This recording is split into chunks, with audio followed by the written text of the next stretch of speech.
Hi everyone, আমি একা একা হাঁটছি আজকে আর আমার মনে হলো গল্প করার মানুষ নেই, তো আপনাদের সাথেই গল্প করি।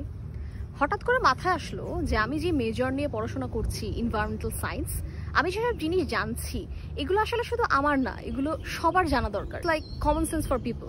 এবং আমার আজকে মনে হলো যে খুব ইম্পর্টেন্ট একটা টপিক যেটা নিয়ে কেউ কথা বলে না, আমাদের সেটা নিয়ে আজকে একটু ডিসকাস করা দরকার, অ্যান্ড দ্যাট ইজ মাইক্রোপ্লাস্টিক্স।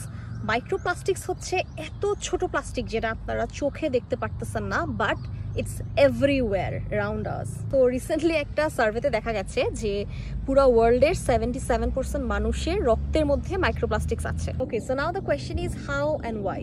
আমাদের যত ফ্যাক্টরিজ আছে, manufacturing, clothing, foods and beverage, অথবা আপনি নর্মাল প্লাস্টিকের কথাই চিন্তা করেন, সেগুলো যখন আপনি সমুদ্রে বা ওশানে ফেলছেন, it's not going anywhere, it's there, it's in the ocean for thousands of years. এবং এই প্লাস্টিকগুলো খুব ছোট ছোট ছোট ছোট হয়ে যায় যখন আমরা তাকে চোখে দেখতে পারি না। সেই প্লাস্টিকগুলো আসলে ফিশ খেয়ে ফেলে, মাছ খেয়ে ফেলে, ইয়াস।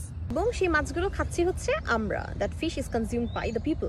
আপনারা বিশ্বাসও করতে পারবেন না যে এই মাইক্রোপ্লাস্টিক এমনভাবে ছড়িয়েছে যে এটা আমাদের খাবার পানির মধ্যেও এখনো বিদ্যমান। এবং এইটার জন্যই কিন্তু আমাদের নতুন যে জেনারেশন, তাদের হেলথে অনেক ইম্প্যাক্ট করছে, আমরা আরো বেশি অসুস্থ হয়ে যাচ্ছি, রাইট? আপনি দেখবেন জেনারেশন ওয়াইজ আমাদের ব্রেইনের ধারণ ক্ষমতা কমে যাচ্ছে। So both the environment and the people are harmed, right? So what's the solution?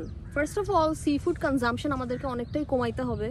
এবং আপনার যে পানি, খাবার পানি, এটাকে সবসময় ফিল্টার করে খাওয়া ট্রাই করবেন। ক্লোদিং এর ক্ষেত্রে সবসময় ন্যাচারাল ফাইবার ইউজ করা ট্রাই করবেন, সাচ অ্যাজ সুতির কাপড় বা cotton. This is most important. আপনার খাবার কখনোই প্লাস্টিকের কন্টেইনারে ওভেনে দিবেন না, গরম করবেন না, তাহলে কিন্তু এটা প্লাস্টিক গলায় ফেলে, রাইট? এবং আমি একটা জিনিস দেখে খুবই খুশি হই, ইদানিং কিন্তু মানুষ অনেক রিসাইক্লেবল ব্যাগ ইউজ করার চেষ্টা করে। যখন বাজারে যাই আমরা কিন্তু একটা রিসাইক্লেবল ব্যাগ সাথে রাখতে পারি। কোথাও যদি আপনি ফুড টেক আওয়ে নিতে চান, আপনি কিন্তু নিজের বক্সটার সাথে নিয়ে যেতে পারেন, আপনি আপনার পানির বোতল সাথে নিয়ে যেতে পারেন। এবং সব থেকে ইম্পর্টেন্ট হচ্ছে, বিশ্ব পরিবেশ দিবসের মাসে আমাদেরকে আশেপাশে ময়লা আবর্জনা ফালানো, প্লাস্টিক ফালানো বন্ধ করার একটা শপথ নেওয়া উচিত, রাইট?